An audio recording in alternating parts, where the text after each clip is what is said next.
I was asked by a language learning lover what has been my greatest challenge with learning Spanish, and I want to go into more insight about that question right now. So I'm going to go ahead and put my presentation up, and I'm going to talk to you and just share with you my honest struggle.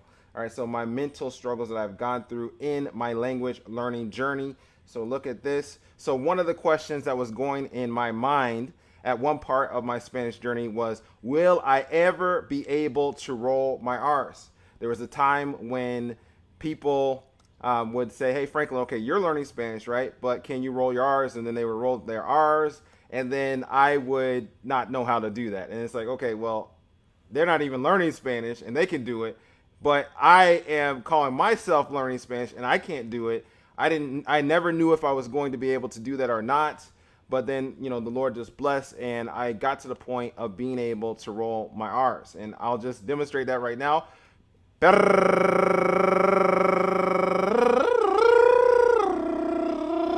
So I can do things like that. That's about as long as I can hold it out. But hey, there came a point where I was able to do that, which I didn't know if I was going to ever do that. And I actually have a video about how I learned how to roll my R's, and I'll put a YouTube card up here just in case you want to find out about that.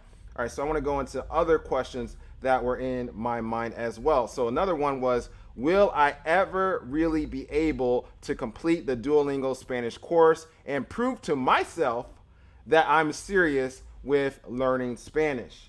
There was a time where I just started Duolingo and I stopped and I started and I stopped and I tried to do Spanish things here and there, but I would stop. I would not be real serious. I would be lazy. And I was like, okay, Franklin, if you're going to be serious, then take something seriously. So I decided, Duolingo's free. Let me just try to do the Duolingo Spanish course.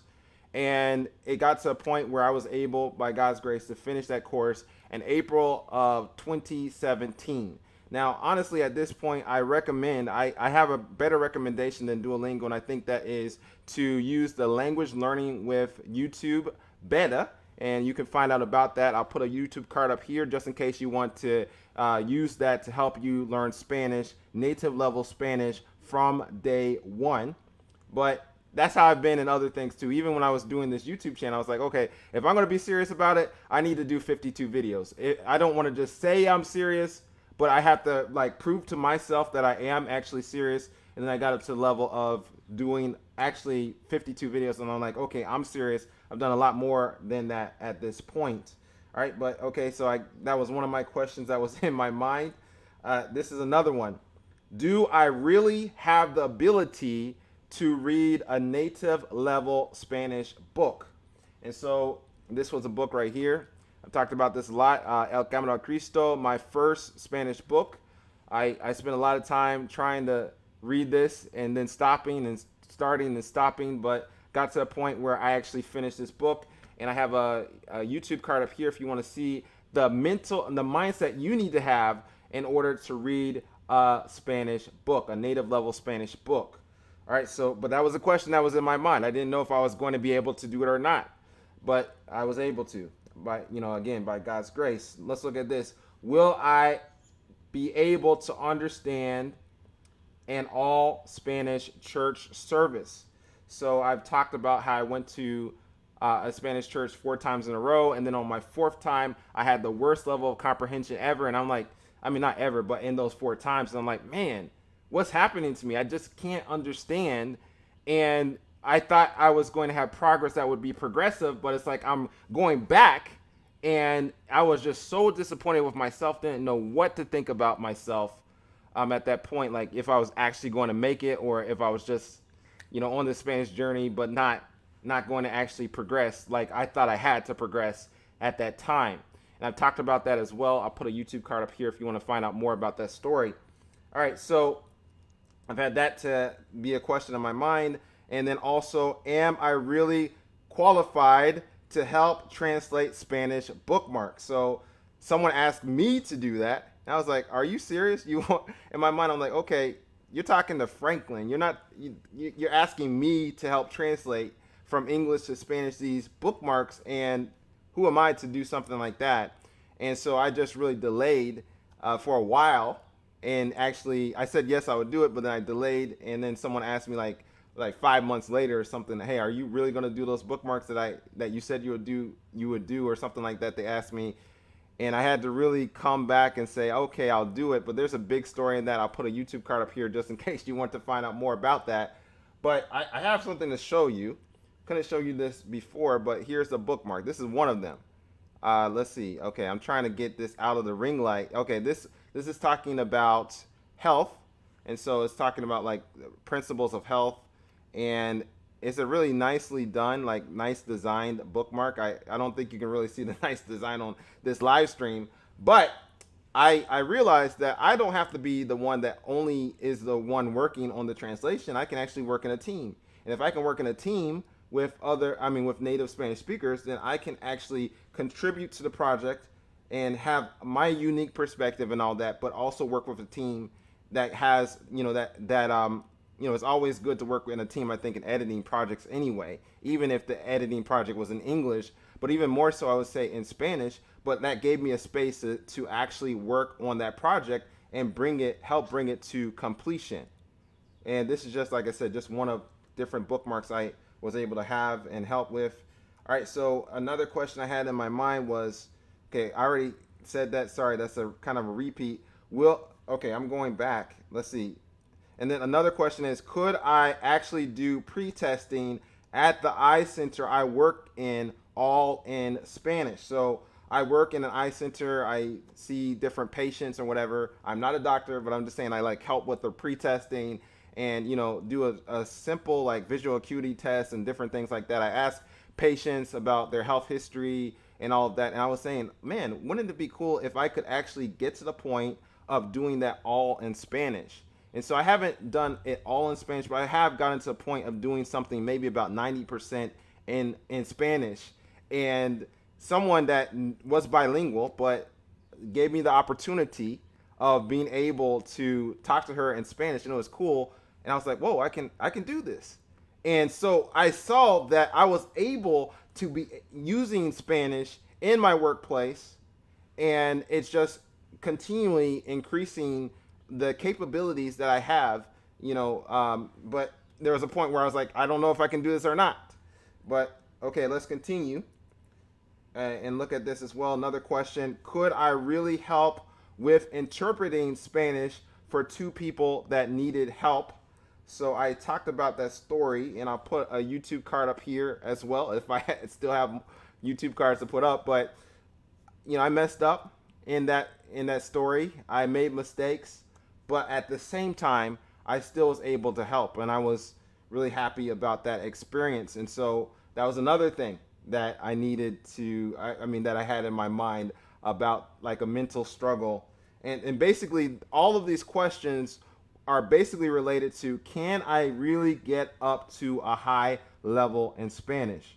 Or do I have to stay at the same level I'm at? Or can I continually improve? All right, let's continue and go on to another question that has been in my mind. Can I actually do Spanish courses to help me learn something outside of Spanish? And I have been able to say now, yes, that is the case. I can actually do that because I've been exploring that this year, which was different than other years. I have taken, and watched different YouTube videos about different things I'm interested in, especially things like about technology and marketing. I've done other things as well, but then taking a course, I was like, could I really do that or not? But I've been able to, and a lot of that basically I haven't used subtitles for that. I'm in an all Spanish environment basically when I'm doing those courses.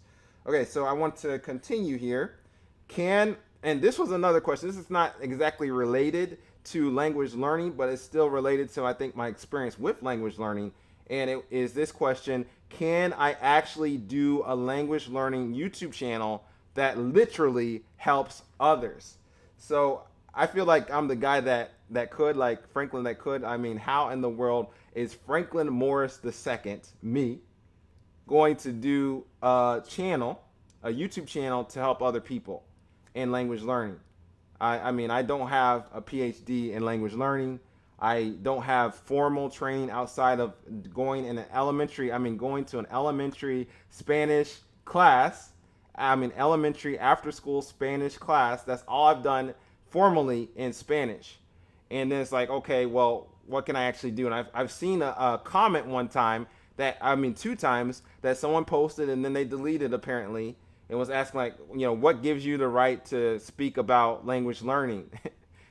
But, I'm here and I'm talking, and I have not asked anybody to subscribe to this channel. And at this point in time, there has been 199 subscribers to this channel. And I'm not even asking people to subscribe right now. I would say if you don't want to be on the channel or be a subscriber, please unsubscribe. It would actually help out First Thousand Hours more.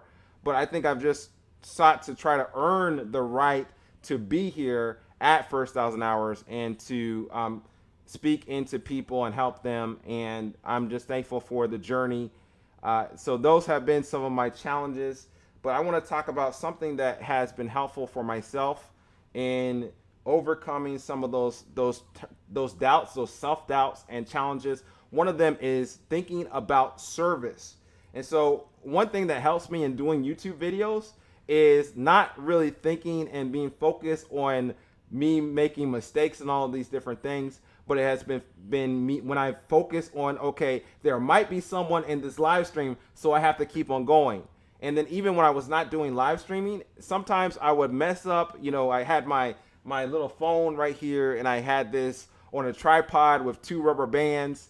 And what I would do is I would speak, and then I would be like, okay, I don't like how I spoke, and I have to do it again. And then I would speak for another 20 minutes, and I would hear myself, and there would be a point where I'm like, okay, I don't like this, and I would do it again because I was doing these videos without editing. But what happened is when I got in a time crunch sometimes, and I had to think, okay, well, I have just a little bit more time, and then that's it. I have to do other things. Then I had to really focus on giving content versus making mistakes. And then I was able to really focus on the video itself. And so that's just how it's been with myself. And that's the best thing I can say. One of the best things with language learning is when my focus is not so much on what I can do or what I can't do. When my focus is on helping other people, then I actually am able to overcome those mental roadblocks and those mental challenges. When I think about a purpose that's greater than myself, then I can go further in language learning. And then I also am thankful for a promise in Philippians 4 and verse 13 that says, I can do all things through Christ, which strengthens me. So those have really helped me. I'm interested in knowing what have been your challenges in language learning. Please leave them in the comments below. And I also want to put up a playlist of videos about talking about my challenges and overcoming challenges in language learning. Some of those videos are not my most popular videos, but I think you'll still be interested in them. And there's also a video that YouTube recommends, and I hope to see you